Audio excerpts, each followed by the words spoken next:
오늘의 말씀은 민수기 5장 11절부터 31절 말씀. 조금 깁니다. 길지만은 마음에 새기는 의미에서 한 절씩 교독해서 읽도록 하겠습니다. 11절 제가 읽겠습니다. 여호와께서 모세에게 말씀하여 이르시되 이스라엘 자손에게 말하여 그들에게 이르라. 만일 어떤 사람의 아내가 탈선하여 남편에게 시니를 저버렸고 한 남자가 그 여자와 동침하였으나 그의 남편의 눈에 숨겨 드러나지 아니하였고 그 여자의 더러워진 일에 증인도 없고 그가 잡히지도 아니하였어도 그 남편이 의심이 생겨 그 아내를 의심하였는데 그의 아내가 더럽혀졌거나 또는 그 남편이 의심이 생겨 그 아내를 의심하였으나 그 아내가 더럽혀지지 아니하였든지 그의 아내를 데리고 제사장에게로 가서 그를 위하여 보리가루 10분의 1 에바를 헌물로 드리되 그것에 기름도 붓지 말고 유향도 두지 말라. 이는 의심의 소재요 죄악을 기억나게 하는 기억의 소재라. 제사장은 그 여인을 가까이 오게 하여 여호와 앞에 세우고 토기에 거룩한 물을 담고 성막 바닥에 티끌을 취하여 물에 넣고 여인을 여호와 앞에 세우고 그의 머리를 풀게 하고 기억나게 하는 소재물 곧 의심의 소재물을 그의 두 손에 두고 제사장은 저주가 되게 할 쓴 물을 자기 손에 들고 여인에게 맹세하게 하여 그에게 이르기를 네가 내 남편을 두고 탈선하여 다른 남자와 동침하여 더럽힌 일이 없으면 저주가 되게 하는 이 쓴 물의 해독을 면하리라. 그러나 네가 네 남편을 두고 탈선하여 몸을 더럽혀서 내 남편 아닌 사람과 동침하였으면 오늘 내용도 그런데 분위기를 잘 읽으시면 좋겠습니다. 분위기가 굉장히 어둡고 무겁습니다. 제사장이 그 여인에게 저주의 맹세를 하게 하고 그 여인에게 말할지니라. 여호와께서 내 넓적다리가 마르고 허벅지를 말합니다. 내 배가 부어서 네가 내 백성 중에 저주거리 맹세거리가 되게 하실지라. 이 저주가 되게 하는 이 물이 내 창자에 들어가서 내 배를 붓게 하고 내 넓적다리를 마르게 하리라 할 것이요 여인은 아멘 아멘 할지니라. 제사장이 저주의 말을 두루마리에 써서 그 글자를 쓴 물에 빨아 넣고 여인에게 그 저주가 되게 하는 쓴 물을 마시게 할지니 그 저주가 되게 하는 물이 그의 속에 들어가서 쓰리라. 제사장이 먼저 그 여인의 손에서 의심의 소재물을 취하여 그 소재물을 여호와 앞에 흔들고 제단으로 가지고 가서 제사장은 그 소재물 중에서 한 움큼을 취하여 그 여자에게 기억나게 하는 소재물로 제단 위에 불을 사르고 그 후에 여인에게 그 물을 마시게 할지라. 그 물을 마시게 한 후에 만일 여인이 몸을 더럽혀서 그 남편에게 범죄하였으면 그 저주가 되게 하는 물이 그의 속에 들어가서 쓰게 되어 그의 배가 부으며 그의 넓적다리가 마르리니 그 여인이 그 백성 중에서 저주거리가 될 것이니라. 그러나 여인이 더럽힌 일이 없고 정결하면 해를 받지 않고 임신하리라. 이는 의심의 법이니 아내가 그의 남편을 두고 탈선하여 더럽힌 때나 또는 그 남편이 의심이 생겨서 자기의 아내를 의심할 때에 여인을 여호와 앞에 두고 제사장이 이 법대로 행할 것이라. 같이 읽습니다. 남편은 무죄할 것이요 여인은 죄가 있으면 당하리라. 아멘. 네, 오늘은 이 말씀으로 주님 주시는 교훈을 함께 받도록 하겠습니다. 오늘의 말씀은 가정입니다. 광야 이야기, 민수기를 통해서 광야의 삶을 묵상하고 있는데 오늘의 네 번째 시간입니다. 오늘의 말씀은 광야에 선 가정을 묵상하려고 합니다. 가정의 위기를 말하는 분들이 많습니다. 실제로 보면 그렇죠. 상처 입은 가정들이 굉장히 많습니다. 갈수록 더 그런 것 같아요. 아픔을 겪는 분들이 꽤 많이 있습니다. 행복의 울타리가 되어야 할 가정이 거꾸로 때로 아픔과 상처의 장이 되는 그런 안타까운 일들이 많이 벌어지게 됩니다. 그래서 주시는 말씀, 오늘 주시는 말씀이 뭐냐 이겁니다. 가정을 지키라.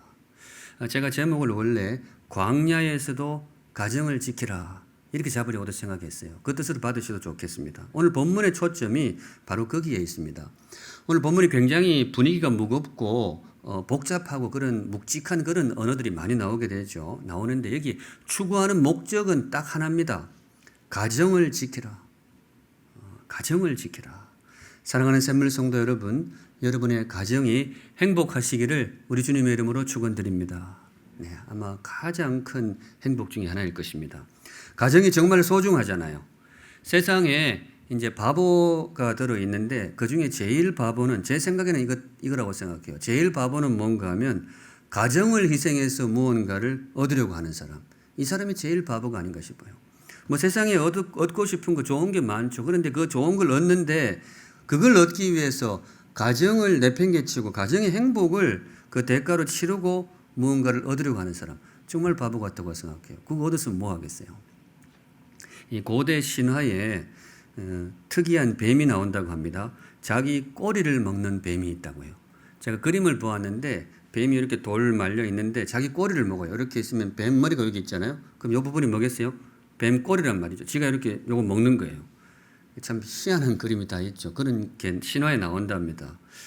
이 원래 의도한 뜻은 이 삶과 죽음이 하나다 그런 의미라 그래요. 요건 삶이고 이건 죽음이니까. 근데 제가 그 그림을 딱 보는데 저는 드는 생각이 이 인간의 어리석음을 상징하는 게 아닌가. 이 뭔가를 얻기 위해서 먹는데 그게 그것보다 더 소중한 무언가를 희생하면서 먹는 거예요. 자기 살인 줄도 모르고 꼬리를 먹는 소중한 걸 지킨답시고 더 소중한 걸 잃어버리는 인간의 어리석음을 보여주는 게 아닌가 그런 생각을 해보았습니다. 우리의 모습이 절대로 아니기를 바랍니다. 오늘의 말씀 가정을 지키라. 다른 그 무엇보다도 우리가 이 소중한 가정을 정말로 소중하게 지켜야 될 것입니다. 어떻게 지켜야 될까요? 한 목사님이 신방을 가서 가정 설교를 하셨나 봐요. 가정이 중요하니까 집사님 가정을 잘 돌보십시오. 이렇게 설교를 했단 말이죠. 그랬더니 집사님이 예, 안 그래도 제가 열심히 돌보고 있습니다. 이러는 거예요. 그래서 목사님이 흐뭇해서 집사님 어떻게 돌보시는데요? 좀 비결 알려주세요. 그랬더니 예, 제가 직장을 아주 열심히 다니고 있습니다. 이러는 거예요. 그래서 목사님이 예, 그러시구나. 다른 건 혹시 없으세요? 다른 거요? 제가 이 주식도 좀 합니다. 이러는 거예요. 그래가지고 목사님 뭔가 분위기가 이상해서 집사님 근데 그런 거 말고 이 가정을 돌보기 위해서 하는 거 뭐 좀 없으세요? 그러니까 이분이 약간 화가 났어요. 목사님, 직장 다니고 주식하면 되지 나보고 더 뭘 어쩌라는 거예요. 지금 내일 보고 그러면 지금 로또라도 하란 말이에요. 이렇게 나왔다는 거예요. 실제 이야기일까요? 상상일까요? 상상입니다. 제가 그냥 만들어 본 거예요. 근데 생각해 보면 꼭 이런 대화가 없더라도 그렇게 생각하는 분들이 들어 있을 것 같아요. 가정을 지키는 길이 뭐냐? 돈 버는 거지. 물론 틀린 말은 아닙니다. 우리 가정의 행복을 위해서 이 경제적인 안정이 굉장히 요긴하고 소중합니다. 그런데 우리 살아보셔서 다들 아시지만은 가정이라는 것이 돈만으로 되는 건 아니잖아요. 돈도 참 요긴합니다. 그리고 뭐 격가지로 정말 우리 성도님들 건강하시면 좋겠어요. 건강이 위기에 처할 때 가정이 참 힘들어지잖아요. 그럴 때 더욱더 가정의 사랑이 깊어지기도 합니다만은 승리하시면 좋겠습니다. 여하튼 그런 외적인 요인들이 우리가 가정을 지키기 위해서 갖추어야 될 것들이 참 많습니다. 그런데 오늘은 성경이 이 내부적인 문제를 조금 주목하고 있습니다. 돈도 요긴하지만은 이 더 근본적으로 가정을 위협하는 요소들이 많습니다. 오늘 성경이 그 위험 요소들을 소개하는데요. 묵상하실 때에 우리의 마음을 한 번 더 새롭게 하여서 우리의 사랑하는 가정이 소중하게 지켜줄 수 있기를 간절히 소망합니다. 무엇이 있을까? 우리 가정의 행복, 가정의 안녕을 지키기 위해서 우리가 물리쳐야 할 적이 무엇이 있을까? 제일 첫 번째, 음행입니다. 음행. 오늘 성경이 거기에 관심이 있어요. 가정을 지키고자 하느냐? 음행을 물리치라. 음행을 물리치라. 사실 뭐 익숙한 말씀이죠. 설교라는 게 그렇습니다. 새로운 말씀도 있지만은 익숙한 말씀, 너무나 잘 아는 말씀을 다시 한번 마음에 새기고 다짐하는 시간이 이 설교 말씀이 되겠습니다. 그런 의미에서 사랑하는 샘물 성도 여러분, 우리에게서 음행이 사라지기를, 음행의 그림자도 사라지기를 주님의 이름으로 축원드립니다. 네. 우리 가정의 행복을 위해서 물리쳐야 할 적들이 많지만 이게 참 무서운 적이죠. 음행을 물리치라. 이 말씀이 우리 삶에 꼭 이루어지기를 소망합니다. 제가 오늘 이게 익숙한 말씀이라고 그랬는데요. 사실 오늘 본문에 새로운 말씀도 있습니다. 뭐냐 하면 이 음행의 무거움입니다. 혹은 음행의 심각함. 음행을 물리치라. 이 말씀은 성경에 늘 나오죠. 그런데 오늘 본문을 통해서 특별히 우리에게 주시는 말씀이 뭐냐? 나의 백성들이여 음행을 절대로 가벼이 여기지 말라. 음행을 절대로 가벼이 여기지 말라. 오늘 그 말씀을 주세요. 사실 오늘 본문에 제사 제도가 나오거든요. 조금 특별한 제사 제도가 나오는데 보시다시피 분위기가 굉장히 심각해요. 무겁습니다. 구약 성경에 제사 의식이 다양하게 소개가 돼요. 다양한 제사 절차들이 소개가 되는데 읽어보면 오늘만큼 무거운 제사가 없어요. 오늘만큼 이 분위기가 심각한 제사가 잘 없어요. 저주의 말씀도 아까 나왔죠. 웃음기라고는 찾아볼 수가 없어요. 제사 중에도 조금 흥겨운 마음으로 드릴 수 있는 제사도 많거든요. 감사의 제사도 있고 찬양도 있고 그런 제사도 있어요. 그런데 오늘은 일절 그런 게 없어요. 굉장히 무거워요. 정말 울던의 울음을 거칠 만큼 정말로 심각한 분위기로 진행이 되고 있는데 오늘 제사의 초점이 그런 사안이기 때문에 그래요. 그게 뭔가 하면 음행입니다. 음행을 절대로 가벼이 여기지 말라. 오늘 내용을 한번 쭉 살펴보시면서 우리 삶에 주시는 주님의 엄중한 음성을 들으시면 좋겠습니다. 내용을 보면요. 15절에 보시면 이런 내용이 나와요. 그의 아내를 데리고 제사장에게로 가서 이게 배경이 뭔가 하면 아무래도 아내가 음행을 저지른 것 같아요. 증거는 딱히 없는데 남편이 보기에 아무래도 그런 것 같아요. 그럴 때 어떻게 하느냐? 아내를 제사장에게로 데리고 가라는 거예요. 가자 그러면 아내가 가야 돼요. 이 사적으로 처리하지 말라는 거예요. 이게 굉장히 중요한 사안이기 때문에 공적으로 제사장에게 가서 처리를 해라. 그러면 제사장은 그 여인을 어떻게 하느냐? 하나님 앞으로 데리고 갑니다. 16절에 보시면 제사장은 그 여인을 가까이 오게 하여 여호와 앞에 세우고 성막 앞으로 간다라는 그런 뜻일 겁니다. 거룩하신 하나님이 임재하고 있는 성막 앞으로 나가는 거예요. 아마 굉장히 긴장된 순간이었을 겁니다. 아마 이 여인으로서는 태어나서 처음으로 오는 걸음일 수도 있어요. 보통 일반 백성이 성막에 접근할 일이 없어요. 그냥 뚝 떨어지지 가까이 안 오거든요. 그런데 오늘은 가까이 오는 거예요. 그리고는 17절에 조금은 특별해 보이는 물을 한 그릇 준비하는데요. 토기에 거룩한 물을 담고 성막 바닥에 티끌을 취하여 물에 넣고 물도 좀 구별된 물인데다가 거기에 이 흙을 타는데 그 흙이 눈여겨볼 것이 어느 부분의 흙이냐 아무 데서나 끌고 오는 게 아니에요. 성막 바닥의 흙을 섞습니다. 성막 바닥. 거룩한 성막 바닥. 일반 백성은 성막 안에 평생에 성막 안에 들어갈 일이 없어요. 오직 구별된 제사장만 들어가는 거룩한 땅으로 인식되었는데 하필 제사장이 그 성막 바닥에 흙을 긁어가지고 이 물에 타게 하는 겁니다. 나중에 이걸 마시게 할 거예요.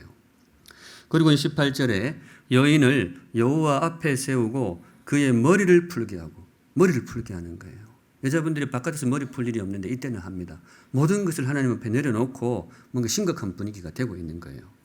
이어서 19절에는 저주의 선포가 나옵니다. 여인에게 맹세하게 하여 그에게 이르기를 네가 남편을 두고 탈선하여 다른 남자와 동침하여 더럽힌 일이 없으면 저주가 되게 하는 이 쓴 물에 해독을 면할 것이다. 네가 아무 일이 없이 결백하면 이 흙물을 마셔도 네 몸에 아무 탈이 없을 것이다. 그런데 20절에 그러나 네가 네 남편을 두고 탈선하여 몸을 더럽혀서 내 남편 아닌 사람과 동침하였으면 네가 음행을 범하였으면 그러면 어떻게 되느냐?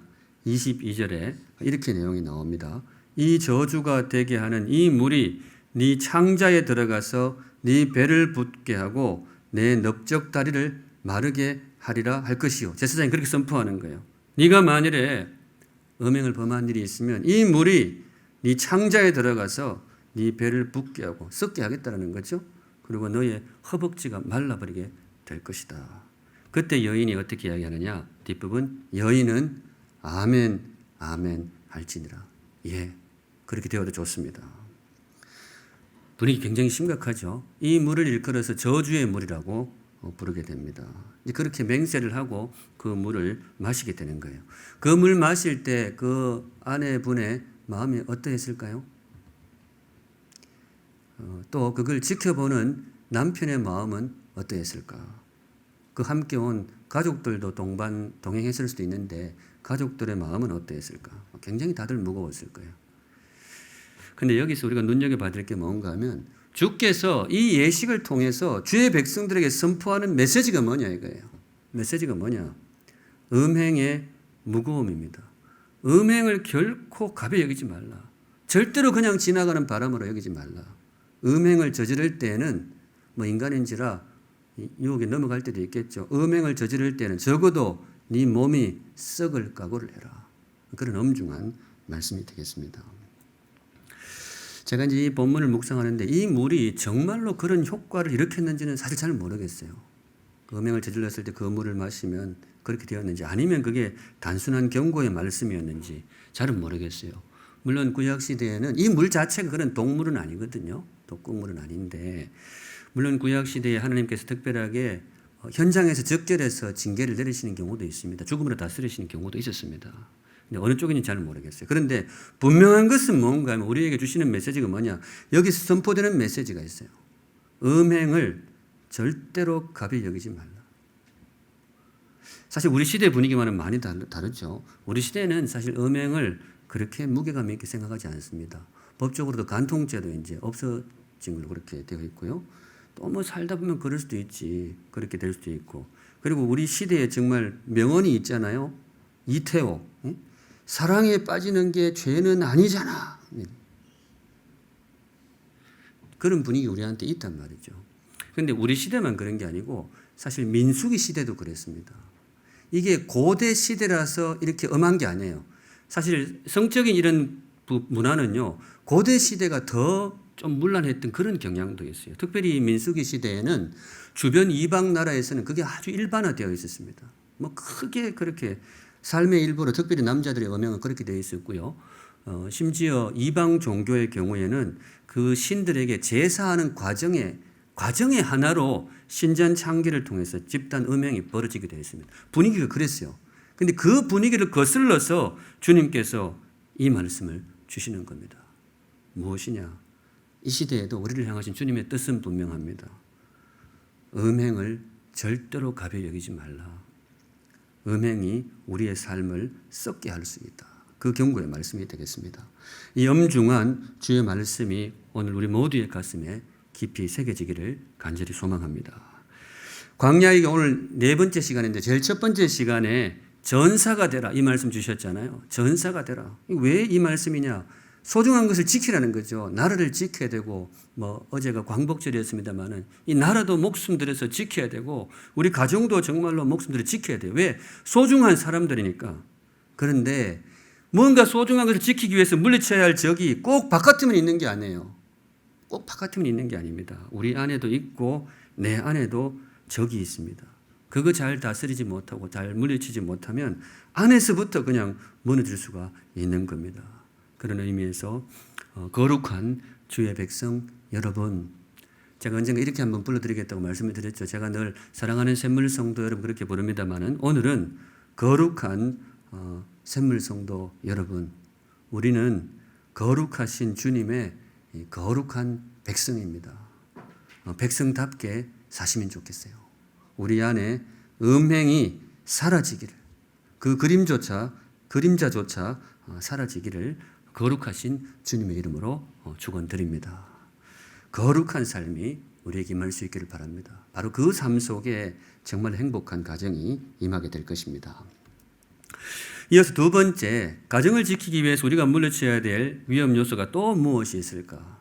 참 성경이 오늘 요긴한 말씀을 주시는데요. 두 번째는 의심입니다. 의심. 사랑하는 나의 백성들아, 가정을 지키고자 하느냐? 음행도 그렇지만은 의심을 물리치라. 오늘 이 말씀이에요. 의심을 물리치라. 성도 여러분, 의심이 가정을 무너뜨린다. 혹시 이 말에 공감이 되시는지요? 네, 그런 면이 있죠. 음행도 그렇지만은 의심도 가정에 큰 상처를 남길 수가 있습니다. 오늘 제사가 바로 그걸 다루고 있어요. 이런 거 보면 참 하나님이 지혜로우세요. 너무나 당연한 말씀이지만 우리의 현실을 너무 잘 아세요. 15절 말미에 오늘 제사의 이름이 소개가 되는데 독특합니다. 이는 의심의 소재요 죄악을 기억나게 하는 기억의 소재라. 이름이 두 가지죠. 한 제사인데 이름이 두 개예요. 의심의 소재, 기억의 소재. 의미가 있겠죠. 기억이라는 이름은 금방 이해가 돼요. 내가 음행을 저질렀다면 그거 기억하고 꼭 회개해라. 주님 앞에 회개해라. 그런 뜻이 되겠습니다. 그렇다면 의심이라는 소재, 의심의 소재 이 이름은 어디서 왔을까? 1차적으로는 오늘 본문 보시면 내 마음에 의심이 생길 때 드리는 제사라는 의미, 그렇게 볼 수 있어요.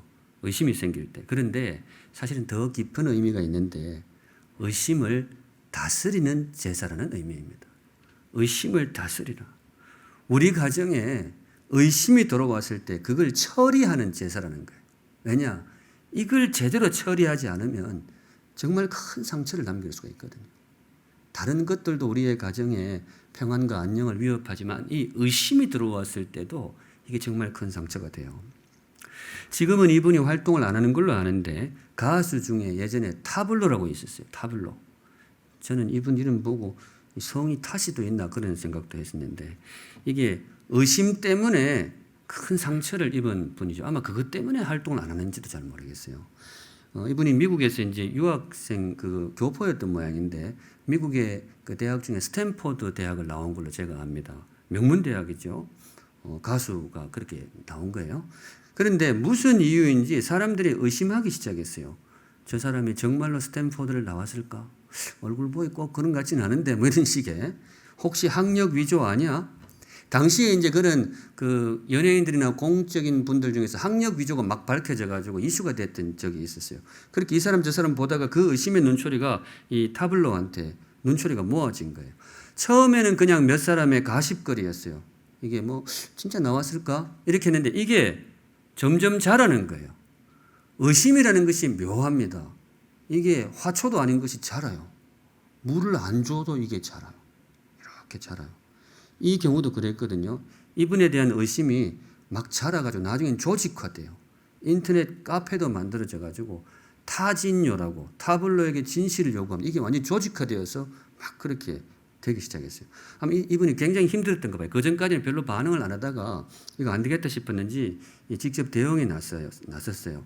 인터넷에 졸업장을 올리기도 하고요. 졸업식 사진을 이렇게 올리기도 하고 제 기억으로는 나중에 성적 증명서도 올렸던 것 같아요. 또 학교 관계자도 나와가지고 좀 지지해주는 인터뷰도 하고 했던 것 같은데 그래도 뭐예요? 사람들이 안 믿어요. 참 묘한 것이 한 번 들어선 의심이 진드기처럼 떨어질 줄을 몰라요. 그 나중에 이게 결국 재판으로 갔습니다. 타블로가 억울하니까 명예훼손으로 소송을 제기했고 여기에 의심을 제기했던 그런 분들이 실제로 실형을 산 걸로 제가 기억을 하고 있습니다. 참 이 어처구니 없는 사건이 이게 뭐라고 그걸 의심을 하고 또 그거를 그렇게 하고 모두에게 상처만 남아있는 그런 사건이 되겠습니다. 의심이 그렇다라는 거예요. 그런데 연예인도 그렇지만은 이 의심이 우리 가정 속으로 들어왔을 때 이게 참 굉장히 큰 상처가 될 수 있습니다. 제가 간접적으로 한번 지켜본 적이 있어요. 제가 참 아끼는 분인데 정말 상처가 커요. 아무 일이 없어도 의심 자체만으로도 이 가정이 막 무너질 수가 있어요. 그래서 주님이 오늘 이 예식을 주셨습니다. 오늘 이 예식, 이 제사 예식을 주신 이유가 뭐냐? 여인의 음행을 밝히는데 초점이 있는 것 같은데 겉보긴 그래요.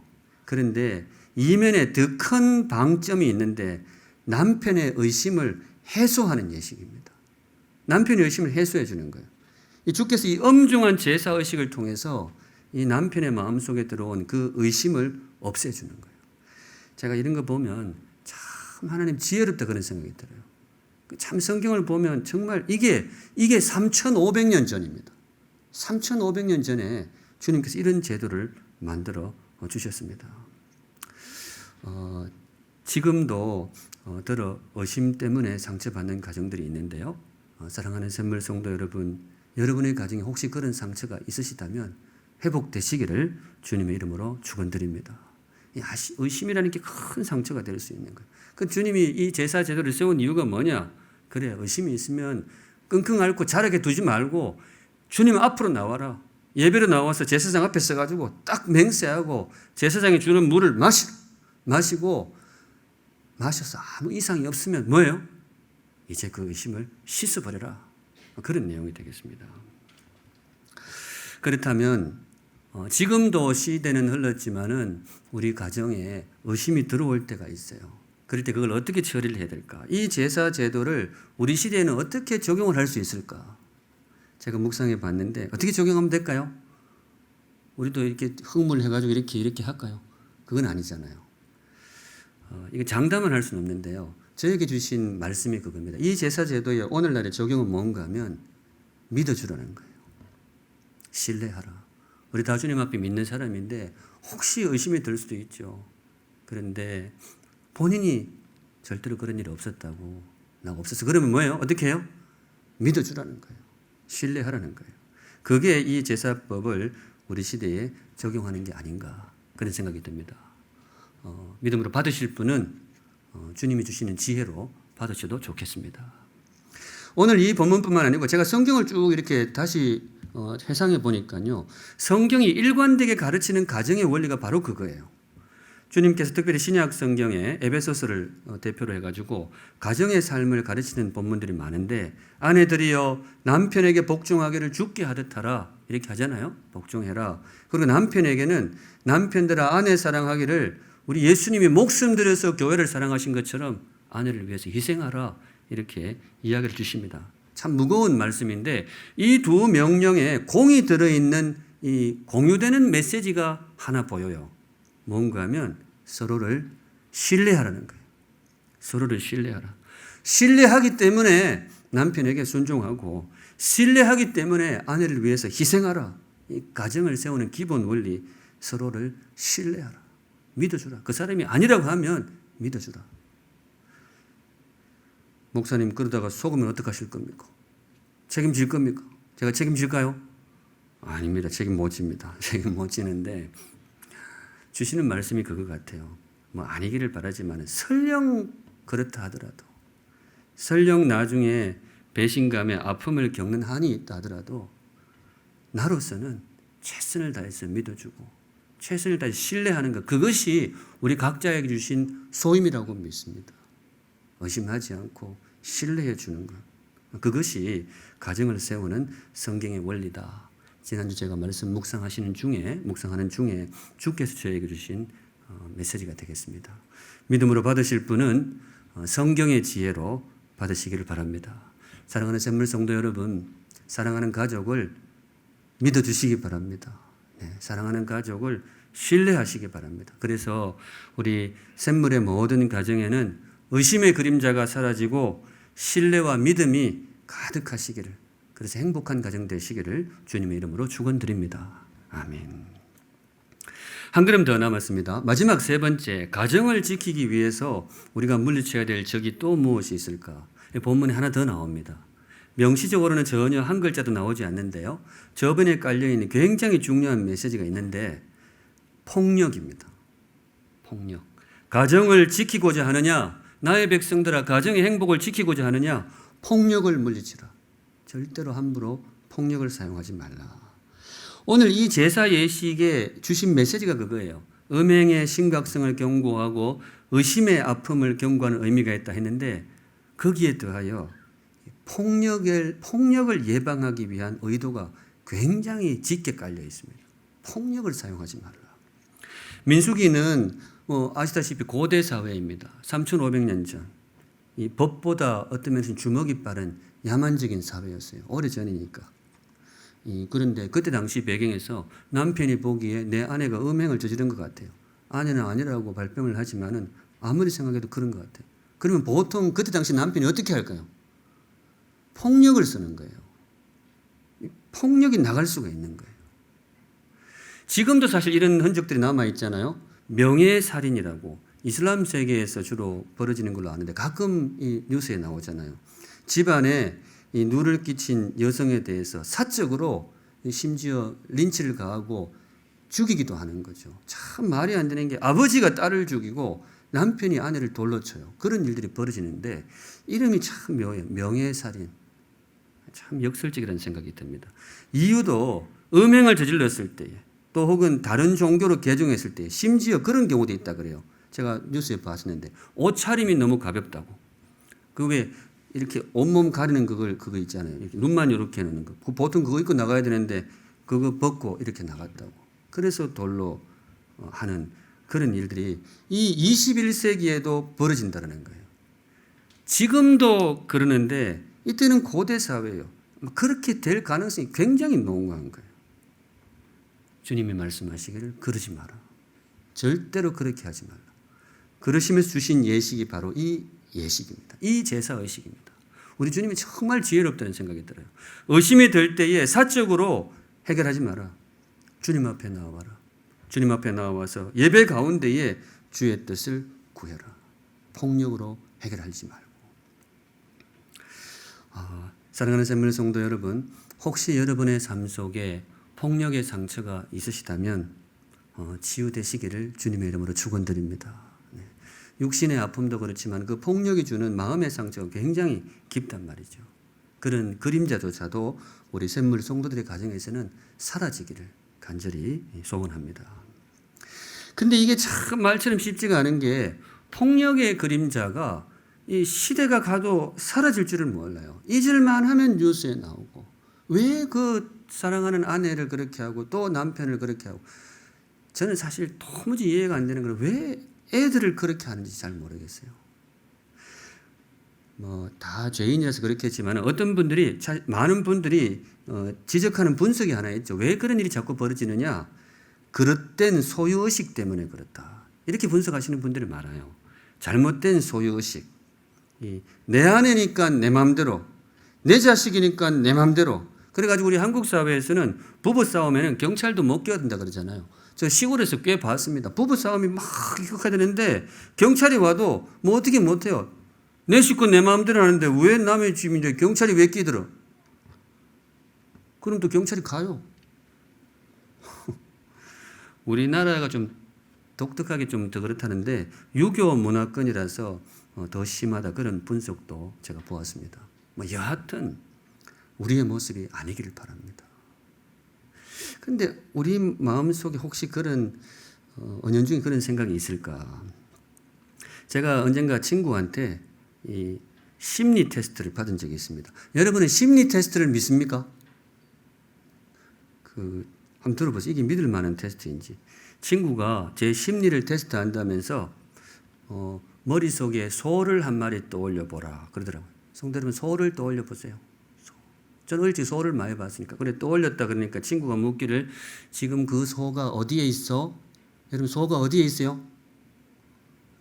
혹시 정육점에 있는 건 아닙니다.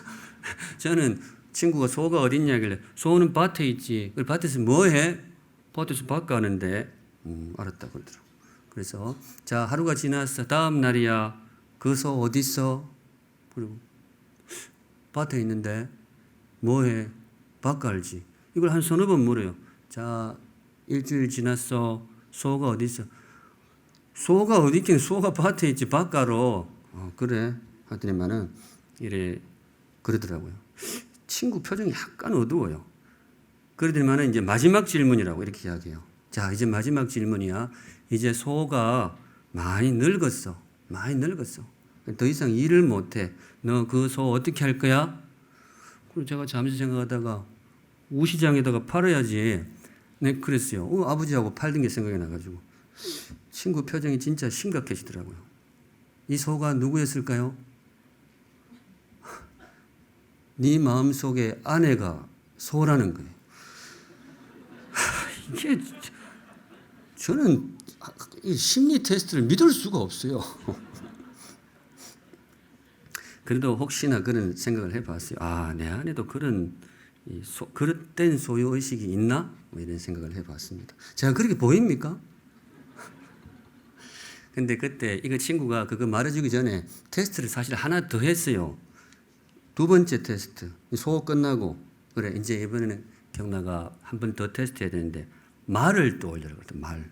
그리고 그래. 말도 시골에서 본 적은 있거든요. 그래서 말 떠올려 봤어요. 말이 어딨어? 그래.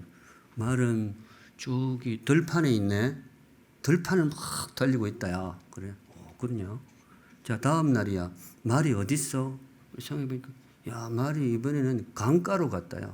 강을 이렇게 확 달리고 있다.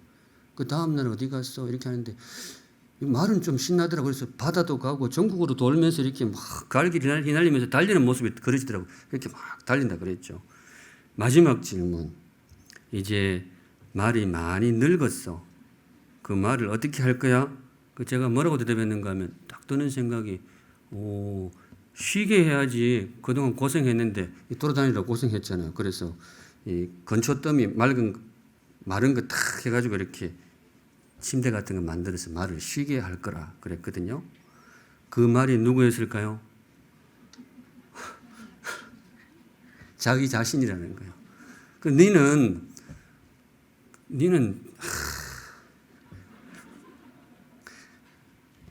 그 제가 이제 설교 준비하면서 갑자기 그 생각이 났는데, 그렇습니다. 그래, 하여튼 반성하면서 살도록 하겠습니다.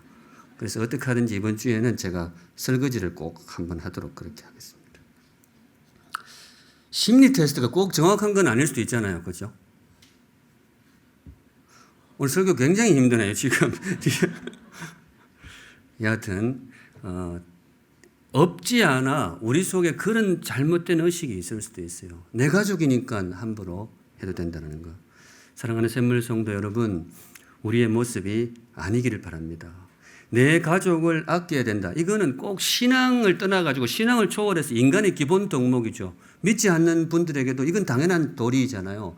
내 가족이기 때문에 더 아껴야 된다. 그런데 우리 믿는 사람은 더 그래야 됩니다. 왜냐하면 우리에게는 그분들에게 없는 믿음이 있습니다. 뭔가 하면 이 사람은 내 사람 이전에 하나님의 사람임을 우리는 알기 때문에 그래요. 이 땅의 인연으로 내 가족이 되었지만 그 이전에 그보다 앞서 하나님의 존귀한 형상으로 지음받은 하나님의 자녀라는 거예요. 우리가 함부로 대할 수 있는 그런 사람이 아니라는 거죠. 소처럼 실컷 뿌려먹고 수틀리면 팔고 이렇게 할 가벼운 사람이 절대로 아니라는 거죠. 저도 절대로 그렇게 하지 않겠습니다. 와이프가 힘 빠진다고 절대로 어디다 팔아먹지 않겠습니다. 이 그릇된 소유의식, 이게 정말 깨뜨려야 돼요. 우리 한국 사람이기 때문에 더 깨뜨려야 될 것 같습니다. 어떻게 하면 이 그릇된 소유의식을 깨뜨릴 수 있을까? 그러면 아예 소유의식을 버려버릴까? 내 것이 아니다 이렇게 버릴까? 그거는 성경적이지 않아요. 그릇된 소유의식을 깨뜨리는 길은 참된 소유의식을 가지는 것입니다. 참된 소유의식. 주님이 가르쳐 주셨어요. 우리 지난주에 묵상했던 말씀이 뭔가 하면 너는 내 것이라. 너는 내 것이라. 네가 내 사람이니라. 우리 정말 주님의 소유잖아요. 우리는 정말로 주님의 소유거든요. 그래서 선포하시기를 너는 내 것이라. 그런데 그래서 그분이 우리를 어떻게 대하시느냐? 내 것이니까 내 마음대로 막 부려먹고 팔아버려 이렇게 하느냐? 주님 절대로 그렇게 하지 않습니다. 내 것이기 때문에 더 아끼고 내 것이기 때문에 더 사랑하고 심지어 내 것이기 때문에 내 목숨을 들여서라도 내가 너를 꼭 지켜주겠노라. 주님의 소유의식은 그런 거예요. 이게 우리 성도들이 품어야 할 진정한 소유의식일 것입니다. 사랑하는 샘물 성도 여러분, 지금도 그렇게 하시겠지만은 내 아내이기에 더 아끼시기 바랍니다. 내 남편이기 때문에 더 존중하시기 바랍니다. 내 자식이기 때문에 더 사랑하고 내 사람이기 때문에 정말로 더 아끼고 그렇게 사랑하며 살아가시면 좋겠습니다. 그게 성도의 길입니다. 말씀 정리하겠습니다. 오늘 설교 진짜 피곤하네요. 피곤하다는 것이 그게 그만큼 이 가정이 소중하기 때문이죠. 가정을 소중하게 지켜나가는 것이 그만큼 귀한 일이기 때문일 것입니다. 우리 샘물 성도들의 가정이 정말 행복하시기를 바랍니다. 경제적인 안정도 누리시면 좋겠어요. 혹시 병 중에 있는 분들이 있다면 제가 늘 부족하지만 기도합니다. 우리 샘물 성도들의 이 질병들이 떠나가고 건강하시기를 바랍니다. 그것과 더불어서 우리 가정을 해칠 수 있는 음행을 물리치고 의심도 걷어내고 폭력은 꿈에도 생각하지 말고 우리 그렇게 살았으면 좋겠습니다. 주의 인도하심 안에 우리 모든 가정들이 아름답고 소중하게 보호되기를, 그래서 모두들 행복하시기를 우리 주님의 이름으로 축원드립니다. 아멘. 함께 찬양하겠습니다. 하나님께서는 우리의 만남을, 우리 주님께서 우리 가족의 어떤 인연이라 그래야 될까요? 가족의 연을 맺어주셨는데 정말로 서로 사랑하면서 살겠습니다. 그 다짐을 담아서 찬양하겠습니다. 거룩하신 하나님, 우리에게 귀한 가정을 선물해 주신 것을 감사를 드립니다. 가정으로 인해서 아픔을 겪는 분들도 많이 있습니다. 주께서 힘 주시고 회복의 기쁨을 허락하여 주시옵소서. 우리 샘물의 모든 성도들의 가정에 주께서 찾아가셔서 그 어느 때보다 이번 한 주간 행복한 가정이 되게 하여 주시고, 치유될 것이 치유되고 회복될 것이 회복되는 그런 기쁨을 선물하여 주시옵소서. 이 땅에도 아픔을 겪는 분들이 많이 있습니다. 근자의 나라가 많이 어지럽습니다. 주님께서 긍휼히 여겨주시옵소서. 한두 가지 어려움도 많이 힘겨운데 근자의 여러 가지가 많이 겹쳐서 다가오는 그런 느낌을 받습니다. 긍휼히 여겨주시고 바라옵게 오늘 말씀 주셨사오니 이 와중에서도 이 땅의 가정들을 건강하게 붙들어 주시옵소서. 거룩하신 하나님, 오늘도 우리 성도들 귀한 헌물 하나님께 올려드립니다. 기쁘게 받아주시고 이 헌물이 사용되는 곳에 주의 나라가 확장이 되고 주의 영광이 드러나게 하여 주시옵소서. 성도들의 생업의 현장에도 주님께서 동행하여 주시어서 이겨낼 수 있는 힘과 지혜를 더하여 주시옵소서. 샘물 성도도 어디 가든지 건강 지켜주시고 전염병의 위협으로부터 주님 눈동자와 같이 보호하여 주시옵소서. 아멘. 지금은 우리 구주 예수 그리스도의 은혜와 하나님 아버지의 그 크신 사랑과 지금도 우리와 함께 하시는 성령 하나님의 인도하심과 특별히 보호하심이 머리 숙여 주님 앞에 예배하는 모든 성도들 머리 위에, 그 걸어가는 걸음 위에 이제로부터 영원까지 항상 함께 계실지어다. 아멘.